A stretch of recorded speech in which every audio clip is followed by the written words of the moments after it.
CEDEAO. CEDEAO. CEDEAO. Frères et sœurs africains, nous sommes dimanche 6 août 2023. Nous sommes à H-5 de l'ultimatum lancé par la CEDEAO.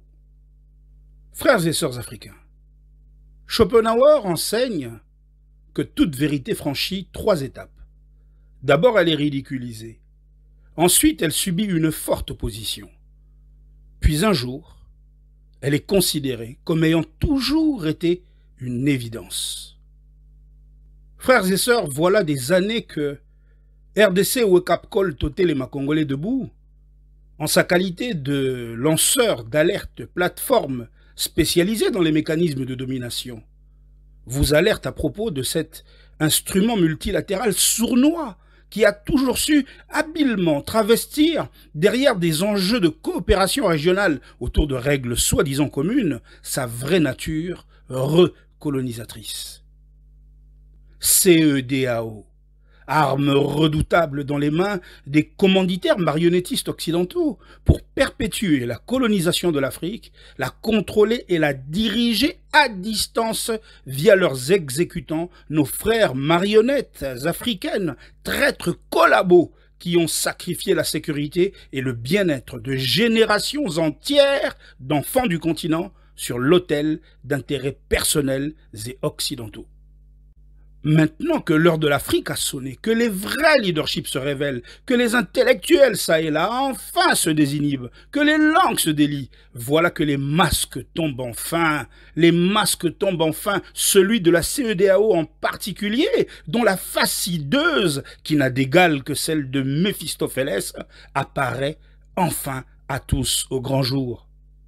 CEDEAO, suivez ici, frères burkinabés, frères maliens. En 2012, il y a 11 ans, 2012, il y a 11 ans, lorsque je plaçais le curseur sur cette chose devant une assistance occidentale. J'épinglais naguère la mission de Blaise Compaoré, nommé médiateur de la CEDEAO au Mali. Souvenez-vous, lorsque, autopsiant les propos de Xavier Lambrecht depuis Kinshasa, je soutenais la thèse selon laquelle cette marionnette de Compaoré avait pour mission de parvenir à la balkanisation du Mali pour obtenir l'autonomie du Nord Mali avec une CEDEAO vassale à la manœuvre pour le compte de la France. Souvenez-vous-en.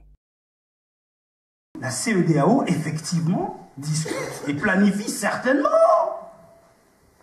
avec nos dirigeants africains, mais les partitions du continent. Écoutez bien la question de Xavier Lambrecht à Blaise Compaoré. L'objectif que poursuit la CEDEAO dont on sait que c'est une institution vassale évidemment, l'objectif que poursuit la CEDEAO consiste à promouvoir l'autonomie du Nord Mali ou l'intégrité territoriale du Mali. Très belle question. Évidemment que Blaise Compaoré a évité royalement.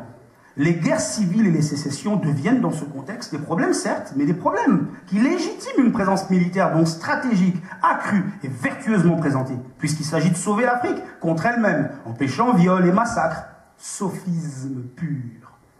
L'apothéose, c'est lorsque, dans le cas du Mali, l'intervention est à l'unanimité souhaitée par les Africains eux-mêmes. Que vive encore longtemps donc l'incapacité des États à contrôler leur territoire, comme la multiplication et l'extension de zones grises, concentrant groupes criminels organisés, c'est dans le rapport, trafiquants, terroristes et groupes rebelles nécessitant des interventions occidentales auxquelles le système participe inévitablement. D'où le renouvellement des accords de défense avec plusieurs partenaires africains, qui confère à la France des responsabilités particulières en matière d'assistance, appelées à s'inscrire dans la durée. Écrivent les rapporteurs qui préfèrent nourrir la perplexité quant aux capacités de l'Union africaine, qu'il est plus que jamais question de contourner, voire de délégitimer, au profit sans doute d'institutions effectivement vassales comme la CEDEAO, ou d'institutions en partie contrôlées par Paris, comme l'Union européenne, l'ONU, etc. Qu'y a-t-il finalement d'étonnant à tout ceci dans la mesure où la pierre angulaire de leur logique impérialiste